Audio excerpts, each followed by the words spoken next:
शंकर भगवान की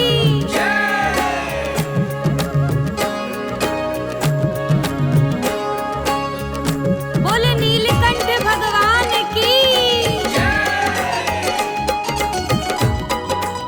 ये समस्त ब्रह्मांड शिव और शक्ति से उत्पन्न हुआ है।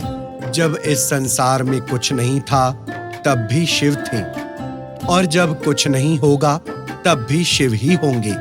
दिन का समय ऊर्जा और शक्ति की देवी पार्वती का प्रतीक है, तो वहीं रात्रि प्रतीक है सदाशिव भोलेनाथ की।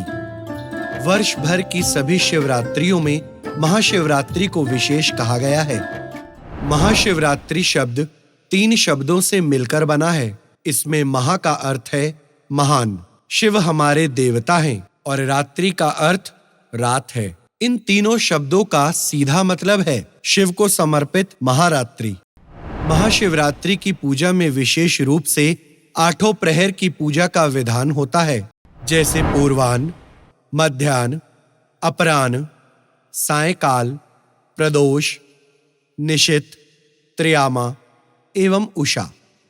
इनमें से 4 प्रहर की पूजा तो अधिकतर जनमानस कर लेते हैं, पर प्रदोष काल से लेकर उषा प्रहर तक की रात्रि पूजा महत्वपूर्ण और विशेष कही गई है। इसमें प्रदोष काल का समय संध्या और रात्रि के मिलन का समय शिव पूजा के लिए उत्तम बताया गया है, और महाशिवरात्रि पर तो संपूर्ण रात्रि ही उत्तम फलदायी बताई गई है। ओम नमः शिवाय बोलो, ओम नमः शिवाय बोलो, ओम नमः शिवाय बोलो, ओम नमः शिवाय, ओम नमः शिवाय बोलो, ओम नमः शिवाय बोलो, ओम नमः शिवाय बोलो, ओम नमः शिवाय। ईशान संहिता के अनुसार फाल्गुन कृष्ण चतुर्दशी को अर्धरात्रि के समय करोड़ों सूर्य के तेज के समान शिवलिंग प्रकट हुआ था। मान्यता है कि इस दिन चंद्रमा सृष्टि को ऊर्जा प्रदान करने में अक्षम होता है, क्योंकि सतयुग में रात्रि के समय चंद्रमा को गुजरात के सौराष्ट्र क्षेत्र में महादेव द्वारा क्षय दोष से मुक्त होने का अभयदान मिला था, और पुनः धीरे धीरे चंद्रमा को ऊर्जा प्राप्त होनी प्रारंभ हुई थी। साथ ही यहाँ सोम यानी चंद्रमा के कारण रात्रि में ही प्रथम ज्योतिर्लिंग सोमनाथ की स्थापना हुई थी। इसलिए महाशिवरात्रि की रात अलौकिक शक्तियां प्राप्त करने का सर्वाधिक उपयुक्त समय माना जाता है।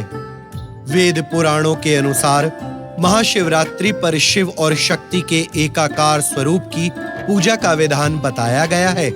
इस दिन ही भगवान गौरी शंकर कहलाए और ब्रह्मा जी के तप से खुश होकर मध्य रात्रि में अर्धनारीश्वर रूप में प्रकट हुए।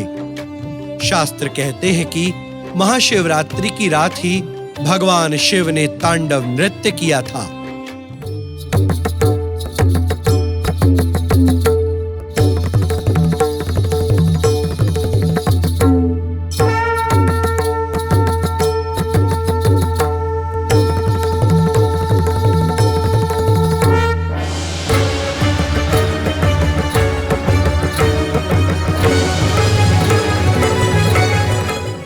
इस नृत्य को सृजन और विनाश की अभिव्यक्ति के रूप में देखा जाता है।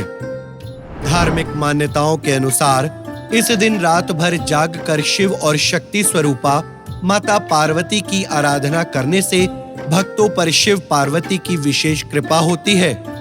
महाशिवरात्रि पर रात्रि जागरण से जीवन के सभी कष्ट दूर हो जाते हैं। इसलिए महाशिवरात्रि की रात सोना नहीं चाहिए और शिव जी की आराधना करनी चाहिए। साथ ही पूरे वर्ष में केवल महाशिवरात्रि की रात ऐसी है जिसमें किसी भी समय रुद्राभिषेक किया जा सकता है, और इससे अक्षय पुण्य की प्राप्ति होती है, जिससे कैलाशपति महादेव प्रसन्न होते हैं। कैलाशी बैठे कैलाश में डमरू डम डम बजाए, कैलाशी बैठे कैलाश में डमरू डम डम बजाए, डम डम बजाए डमरू डम डम बजाए, डम डम बजाए डम डम बजाए। बैठी भवानी गौरा पास में डमरू डम डम बजाए। वैज्ञानिक दृष्टिकोण से भी महाशिवरात्रि प्रमुख मानी जाती है। कहा जाता है कि इस रात्रि ब्रह्मांड में ग्रह और नक्षत्रों की ऐसी स्थिति होती है जिससे एक विशेष ऊर्जा का प्रवाह होता है। रात्रि जागरण करके इस ऊर्जा का उपयोग आत्म चेतना में किया जा सकता है।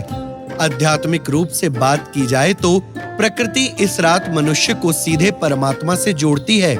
इसका पूरा लाभ उठाने के लिए महाशिवरात्रि की रात में जागरण करने और रीढ़ की हड्डी सीधा करके ध्यान मुद्रा में बैठने की बात कही गई है। शिव महापुराण में तो ये भी जिक्र है कि इस दिन संपूर्ण जगत के माता पिता अर्थात शिव पार्वती नंदी पर विराजमान होकर संपूर्ण सृष्टि का भ्रमण करते हैं और अपने भक्तों पर कृपा कर झोली भर देते हैं। खुशियों